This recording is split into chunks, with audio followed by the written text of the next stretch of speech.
In my last video, I spoke about 3 policy and regulatory changes in the startup investing landscape. However, despite these shifts, I believe that the basics of angel investing or any kind of venture investing remains the same. In this video, I want to talk about 3 key things you should look for in a business before deciding to invest. So let's get started. Most investors believe that investing in early stage is more like betting on the jockey than the horse. And that's true to an extent. In the early stages, the startup is still figuring out the business model and may not have a sustainable revenue or a clear product market fit. It is the founder who does the heavy lifting for the company and make sure it keeps afloat. He would find customers, iterate towards product market fit, and look for revenues. This is why spotting the right founder can be more important than picking the right business model on day one. Look for few simple traits, like clarity of thought. Can they explain the problem and their plan in plain, simple language? Execution discipline. Do they close small loops every week? And openness and integrity. Do they take feedback, share bad news early, and keep promises?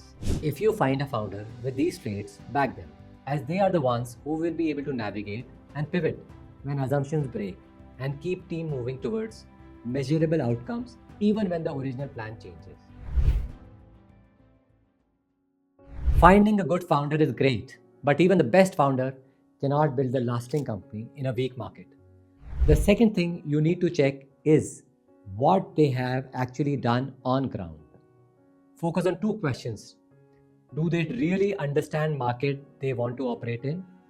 And do they have a validation from early customers or users? Ideas look great on paper. The hard part is execution. If the space is overcrowded, overcluttered, or structurally hard to crack, it will be very difficult to build a business.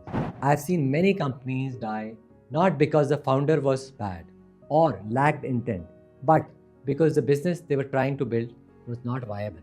The right thing to do here is to look for early validation, early revenue, and clear signs that founder understands the buyer.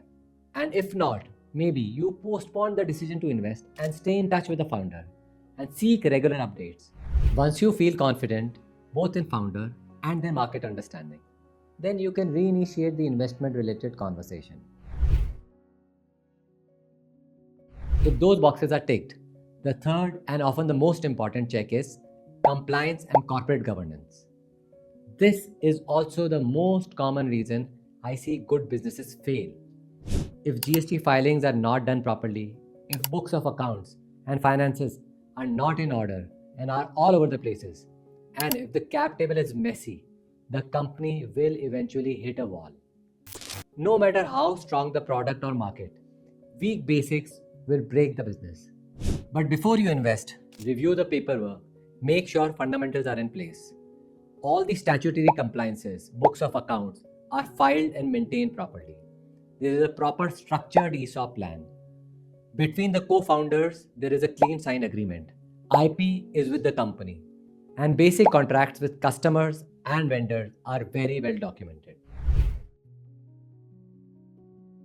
So in summary, keep 3 checks front and center. Back founders with clarity, discipline, and integrity. Insist on real market validation with early revenues and repeat customer base. And verify clean governance and compliance. If you hold these lines, your odds of making a better early stage investments go up meaningfully. Tell me which of these 3 you weigh the most and why. And if this video helped, then like it and make sure you subscribe the channel.